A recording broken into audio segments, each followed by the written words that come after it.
बिस्मिल्लाहिर्रहमानिर्रहीम। नाज़रीन अस्सलाम वालेकुम, मैं हूं इमरान वसीम। नाज़रीन, प्रोग्राम के आगाज़ में मुख्तसर हम बात करेंगे जो गुज़िश्ता रात पाकिस्तान ने बांग्लादेश को शिकस्त दे के एशिया कप के फ़ाइनल के लिए जो क्वालिफ़ाई किया है। पाकिस्तान की इस कामयाबी के बाद और फ़ाइनल में पहुंचने के बाद भारत को पाकिस्तान से शिकस्त का डर क्यों सताने लगा है, इस ख़बर से अपने ब्लॉग का आगाज़ करेंगे और इसके बाद हमारे प्रोग्राम की जो दीगर अहम ख़बरें हैं फिर उनकी तफसीलात आपकी खिदमत में पेश करेंगे। नाज़रीन, पाकिस्तान और बांग्लादेश का जो सुपर 4 में मैच था वो सेमीफाइनल की हैसियत अख्तियार कर गया था, क्योंकि इस मैच में जो भी टीम कामयाबी हासिल करती उसने फ़ाइनल के लिए क्वालिफाई कर जाना था। अब बांग्लादेश ने टॉस जीता और टॉस जीतने के बाद जो एक इम्पैक्ट आ रहा था या जो एक इम्प्रेशन लिया जा रहा था कि मैच के सेकंड इनिंग्स में ड्यू होती है, ऑस पड़ना शुरू होती है, तो सेकंड जो बैटिंग है वो आसान हो जाती है और सेकंड बॉलिंग में जो बॉलर्स होते हैं उनके लिए बॉल पर ग्रिप करना वो मुश्किल हो जाता है। तो इसी सोच के साथ बांग्लादेश ने टॉस जीतकर पाकिस्तान को बैटिंग दी, लेकिन पाकिस्तान का आगाज़ अच्छा नहीं था। पहले 10 ओवर में पाकिस्तान ने कोई 47-48 रन बनाए और आधी टीम पाकिस्तान की जो है वो पवेलियन लौट चुकी थी। और इस मौके पे तो ऐसा लग रहा था कि शायद पाकिस्तान 100 रन भी नहीं बना पाएगा, लेकिन बहरहाल नीचे हारिस ने अच्छी बैटिंग की, हारिस के बाद नवाज़ ने अच्छी बैटिंग की, शाहीन शाह अफरीदी ने अच्छी बैटिंग की, हारिस रऊफ़ ने भी अच्छी बैटिंग की और साथ में जो फ़हीम अशरफ है उन्होंने भी अच्छा जो है उसमें कंट्रीब्यूट किया और पाकिस्तान का जो टारगेट है वो 136 रन तक पहुंचा। जब बांग्लादेश ने अपनी इनिंग्स का आगाज़ किया तो पहले ओवर में उनकी विकेट गिरी। उनके जो ओपनर हैं इमोन, उन्हें शाहीन शाह अफरीदी ने अपनी बॉलिंग का निशाना बनाया और फिर उसके बाद जब बांग्लादेश के 10 ओवर मुकम्मल हुए तो आलमोस्ट जो पाकिस्तान की पोजीशन थी उससे कुछ थोड़ा सा बांग्लादेश ऊपर जा रहा था। यानी पाकिस्तान के पहले 10 ओवर में अगर 47-48 रन थे तो बांग्लादेश के पहले 10 ओवर में 57 रन थे और उनकी भी आधी टीम जो है वो पवेलियन लौट चुकी थी। लेकिन 10 ओवर तक ये बात क्लियर हो चुकी थी कि बांग्लादेश के लिए ये जो 136 रन का टारगेट है ये हासिल करना, इसको चेस करना आसान नहीं होगा। और फिर वही हुआ कि छोटा टारगेट था, लेकिन उसके बावजूद भी बांग्लादेश को जो है वो पाकिस्तान के मुकाबले में नाकामी और शिकस्त का सामना करना पड़ा। अब पाकिस्तान की इस कामयाबी के बाद जो फाइनल तक पाकिस्तान की क्रिकेट टीम ने रसाई हासिल की है, इस डेवलपमेंट के बाद अब ये कहा जा रहा है कि जितनी नाकामियों से, जितनी पस्ती से पाकिस्तान की टीम उठ के ऊपर आई है और फाइनल तक क्वालिफाई किया है और 2 शिकस्तों का भारत से मज़ा चखने के बाद अब प्रेशर जो है वो फाइनल में वो पाकिस्तान पे नहीं होगा, क्योंकि भारत फेवरेट है। भारत ने 2 मैचेस में पाकिस्तान को शिकस्त दी है, तो भारत की बॉडी लैंग्वेज और पाकिस्तान टीम की बॉडी लैंग्वेज जो है वो फाइनल में उसमें फ़र्क होगा। भारत अपनी स्ट्रेंथ पे खेल रहा होगा और पाकिस्तान की जो टीम है वो अपने जज्बे के साथ पाकिस्तान की टीम ये फाइनल खेल रही होगी और पाकिस्तान भारत को फाइनल में शिकस्त देगा। ये एनालिसिस किए जा रहे हैं ये जो आखिरी 2 मैचेस में, क्योंकि लग नहीं रहा था कि पाकिस्तान जो है वो फाइनल के लिए क्वालिफाई करेगा। तो देखते हैं इतवार के रोज़ फाइनल है, कौन सी टीम कामयाबी हासिल करती है। हमारी नेक तमन्नाएं तो पाकिस्तान के साथ हैं, लेकिन इस क्रिकेट को लेकर नाज़रीन, माजी में हमने ये देखा है और आपने भी देखा है कि क्रिकेट को हमेशा डिप्लोमेसी के लिए इस्तेमाल किया गया। पाक भारत ताल्लुकात में जब भी क्राइसिस आए, जब भी हालात ख़राब हुए, क्रिकेट ने दोनों ममालिक के जो ताल्लुकात हैं उनमें बेहतरी लाई है, उनमें ब्रेक थ्रू दिया है और दोनों ममालिक की हुकूमतें और अवाम एक दूसरे के साथ बैठे हैं, मिले हैं, मोहब्बत बढ़ी है। अब भारत के जो साबिक वज़ीर ख़ारजा है शशि थरूर, उन्होंने भी कहा है कि ये जो कुछ भी हुआ है खेल में सियासत को अलग रखना चाहिए। और उन्होंने मिसाल पेश की कि जब 1999 में कारगिल का वाक़या पेश आया, भारतीय फ़ौजी मर रहे थे, उस दौरान भी पाकिस्तान और भारत की क्रिकेट जारी थी। बरतानिया में वर्ल्ड कप जारी था, खिलाड़ी एक दूसरे से मिल रहे थे, हाथ भी मिला रहे थे, तो ये कारगिल से बड़ा इश्यू तो नहीं था। तो खेल में सियासत को जो है वो नहीं लाना चाहिए। खेल के अंदर जो खेल का जज्बा है उसी जज्बे के साथ ये खेलना चाहिए। वैसे नाज़रीन, कराची की एक अदालत ने एक भारतीय जासूस हैं, उन्हें 114 साल की जो है वो कैद की सज़ा और जुर्माना सुनाया है। और उस जासूस से मुतल्लिक़ कराची की जो ATC अदालत है उसमें ये हक़ाइक़ बताए गए हैं कि 1999 में ये जो शख्स था, भारतीय जासूस था, जो कि गुजरात में रिक्शा चलाता था, जालसाजी के ज़रिए जालसाजी के ज़रिए 1979 में पाकिस्तान में बॉर्डर क्रॉस करके दाखिल हुआ और फिर 2012-2014 में ये फिर भारत गया और पाकिस्तान के पासपोर्ट भी, पाकिस्तान की नेशनैलिटी के जो दस्तावेज़ात हैं, इसने जालसाजी से जो है वो बनवा रखी थी। अब नाज़रीन आते हैं जो प्रोग्राम की ख़बरें हैं। सबसे पहले तो बात कर लेते हैं जस्टिस जहांगीरी साहब की। नाज़रीन, जो सुप्रीम कोर्ट को कर्ज किया जा रहा था, सुप्रीम कोर्ट पे जो लान तान की जा रही थी, और ये मैं कह नहीं रहा, ये मैंने अपने इन गुनाहगार कानों से सुना और देखा है। सोशल मीडिया पे एक पूरा तूफ़ान, बल्कि तूफ़ान बदतमीज़ी बरपा था। अब ये हुआ है कि जो अपील है, जो जुडिशल वर्क से जहांगीरी साहब को रोका गया है, उनके लिए अच्छी खबर ये है कि 29 सितंबर को जस्टिस अमीनुद्दीन खान साहब की सरबराही में जो 5 रुकनी बेंच है, उसमें जहांगीरी साहब की जो अपील है जुडिशल वर्क से उनको रोकने की, उस अपील को फिक्स कर दिया गया है, यानी अगले हफ्ते पीर के दिन। और इसमें दूसरी डेवलपमेंट ये है कि इस्लामाबाद बार कौंसिल ने भी जस्टिस जहांगीरी साहब के मामले पे सुप्रीम कोर्ट में अलग से अपनी पिटीशन दायर कर दी है। अब जो 5 रुकनी बेंच बना है, उसमें जस्टिस अमीनुद्दीन खान हैं, जस्टिस जमाल खान मंदूखेल हैं, जस्टिस मोहम्मद अली मज़र हैं, जस्टिस हसन नज़र रिजवी हैं और जस्टिस शाहिद बिलाल हैं। यानी जो सीनियर जजेस हैं कॉन्स्टिट्यूशनल बेंच के लिए जो नॉमिनेट हुए हैं, जो नामज़द हैं, उनमें सीनियर जजेस को जो है वो नॉमिनेट किया गया है। लेकिन अब तक नाज़रीन इस केस में जो तारिक जहांगीरी साहब हैं, उनकी तरफ से सिर्फ एडवोकेट ऑन रिकॉर्ड ही, मतलब लॉयर के तौर पे मौजूद हैं। बाज़ाब्ता तौर पे उनकी तरफ से कोर्ट में दलाइल क्यों कौन देगा, किसी वकील की खिदमात सुप्रीम कोर्ट के लिए हासिल नहीं की गई हैं।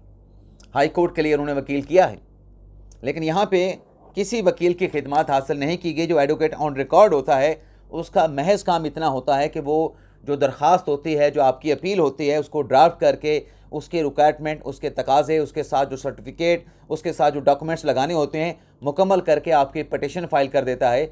लेकिन एडवोकेट ऑन रिकॉर्ड ज़्यादा आर्गू नहीं करते। हाँ, अगर क्लाइंट कहे तो वो आर्गू भी करते हैं, लेकिन मोस्टली एडवोकेट ऑन रिकॉर्ड सिर्फ केस फाइलिंग के लिए होता है।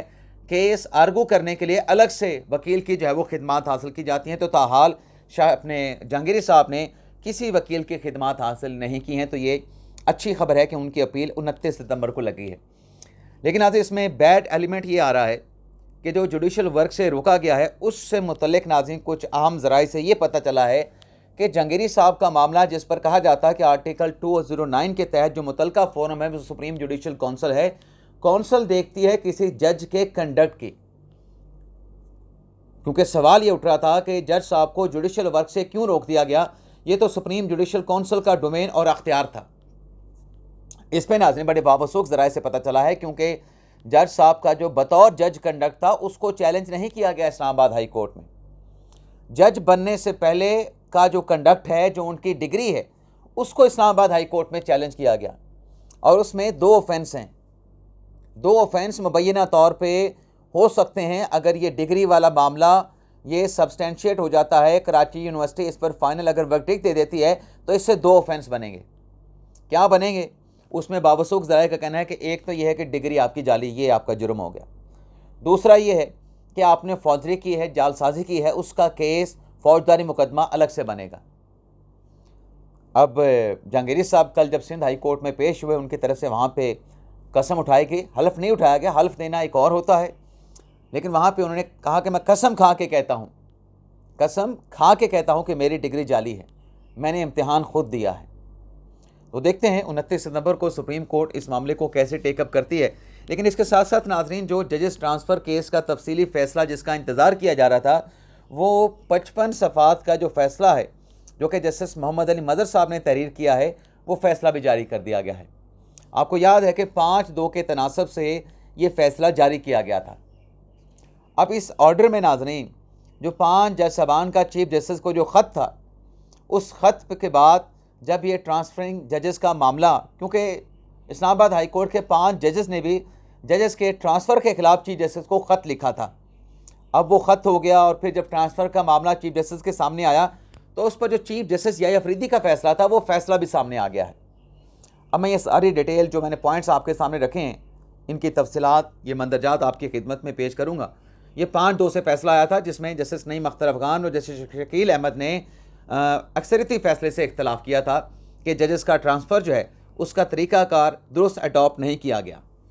तो इस अक्सरियती फैसले में कहा गया है कि आर्टिकल 200 जो है उस सदर मुमलिकत को ट्रांसफ़र का अख्तियार देता है, लेकिन इस ट्रांसफ़र का अख्तियार जो कि सदर साहब को तफवीज़ आईने पाकिस्तान करता है, इसमें सेफ्टी इक़दामात भी रखे गए हैं, यानी सेफ्टी वॉल्स भी रखे गए हैं कि मुस्तक़बिल में या कभी भी अगर इस अख्तियार का गलत इस्तेमाल हो तो उस गलत इस्तेमाल को रोकना कैसे है, उसकी रुकावटें, उसके इक़दामात भी कॉन्स्टिट्यूशन में लिख दिए गए हैं। फैसले में कहा गया कि आर्टिकल 200 जो है वो किसी दूसरे आर्टिकल पर इन्हिसार नहीं करता। ये आज़ाद अपना एक आर्टिकल है जिसमें सदर जो है एक जज को दूसरे हाई कोर्ट से ट्रांसफ़र करता है, लेकिन रजामंदी के बगैर। ये ट्रांसफ़र करने से पहले जज की रजामंदी ली जाती है, रजामंदी के बगैर ये ट्रांसफ़र नहीं हो सकता। और फैसले में कहा गया है कि आइन का आर्टिकल 200 इसके तहत जो ट्रांसफ़र होता है वो नई तकर्री नहीं होती। जो वकला की तरफ से मौक़िफ़ लिया गया कि आर्टिकल 200 को 175A से मिला के पढ़ेंगे और 175A जो है वो नई तैनातियों से मुतल्लिक है, तो यहाँ पे नई तकर्री नहीं हो रही है। यहाँ पे ऑलरेडी जो जज है जो ऑफिस होल्ड कर चुका है, जो एक हाई कोर्ट में अपनी ज़िम्मेदारियाँ इंसाफ की फरहमी की जो रिस्पॉन्सिबिलिटी है उसको पूरा कर रहा है, उसका एक हाई कोर्ट से दूसरी हाई कोर्ट में ट्रांसफ़र हो रहा है। और फैसले में कहा गया है कि तशरीह का मतलब ये होता है कि कॉन्स्टिट्यूशन के जो अल्फाज हैं उनको मुकम्मल मौसर जो अफेक्ट है वो दिया जा सके। कॉन्स्टिट्यूशन क्लियर है तो आप उसमें कुछ शामिल नहीं कर सकते, अगर किसी जगह पे कॉन्स्टिट्यूशन मुबम है तो आप उसकी तशरीह कर सकते हैं। फैसले में कहा गया है कि जो ट्रांसफ़र होता है एक हाई कोर्ट से दूसरी हाई कोर्ट में, वो अबूरी भी हो सकता है, मुस्तकिल भी हो सकता है, लेकिन अगर ट्रांसफ़र मुस्तकिल है या फिर अबूरी है, दोनों सूरतों में जो नोटिफिकेशन जज का जारी होगा उसमें पूरी क्लैरिटी होनी चाहिए, ट्रांसपेरेंसी होनी चाहिए। इसलिए अक्सरती फैसले में कहा गया है कि हमने ये ट्रांसफ़र मुस्तकिल है या बुरी है, ये मामला दोबारा से सदर पाकिस्तान को भिजवा दिया था। फैसले में कहा गया है कि ट्रांसफ़र का अख्तियार गलत इस्तेमाल ना हो, तो इसलिए कॉन्स्टिट्यूशन में सेफ्टी मैयर रखे गए हैं, जिसके तहत पहले जज की कंसेंट लेना, जज की कंसेंट लेने के बाद जिस हाई कोर्ट से दूसरी हाई कोर्ट में जज का ट्रांसफ़र होना है, उन दोनों हाई कोर्ट के चीफ जस्टिस से मशावरत करना और आखिरी मशावरत चीफ जस्टिस ऑफ पाकिस्तान से की जाती है।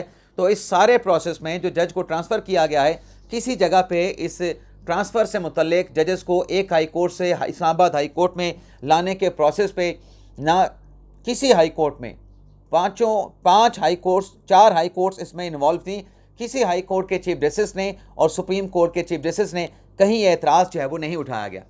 अब नाज़रीन, इस फैसले में जो जस्टिस याहिया फरीद साहब का जो नोट था, जैसे मैंने आगाज़ में कहा कि 5 जजेस ने इस्लामाबाद हाई कोर्ट के, उन्होंने चीफ जस्टिस को ट्रांसफ़र के मामले पर ख़त लिखा था। अब याहिया फरीद साहब का ट्रांसफ़र पे मामले पर जो नोट है वो इस फैसले के ज़रिए मंजर आम पे आया है, जिसमें यह कहा गया है, इस ट्रांसफ़र को खैर मकदम किया गया है, जिसमें यह कहा गया है कि इस्लामाबाद हाई कोर्ट में जब वफाक के तमाम यूनिट से ट्रांसफ़र पे जज लाए जाएंगे तो यहाँ पर जो है वो वफाक की नुमाइंदगी होगी इस्लामाबाद हाई कोर्ट में।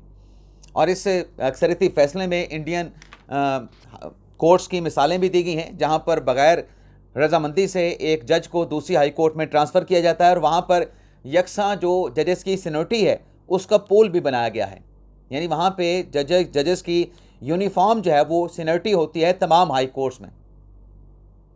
इसके अलावा इसमें यह कहा गया है कि जो एतराज़ था कि ये ट्रांसफ़र जो है वो आर्जी है या मुस्तकिल है, तो इस पर मामला जो है वो हम सदर पाकिस्तान को भिजवा रहे हैं। और जहाँ तक सीनियरिटी का इशू है, सीनियरिटी के हवाले से कॉन्स्टिट्यूशन खामोश है, तो जज चूँकि अपने नए ऑफिस में दाखिल नहीं हो रहा है और पहले से वो ऑलरेडी अपना हलफ भी ले चुका है और जज के ऑफिस में आ भी चुका है, तो लिहाजा ये कहना कि ये आर्जी होगा और फिर उसको वापस जाना पड़ेगा, तो ये भी दलाइल जो हैं इस फैसले में नहीं माने गए।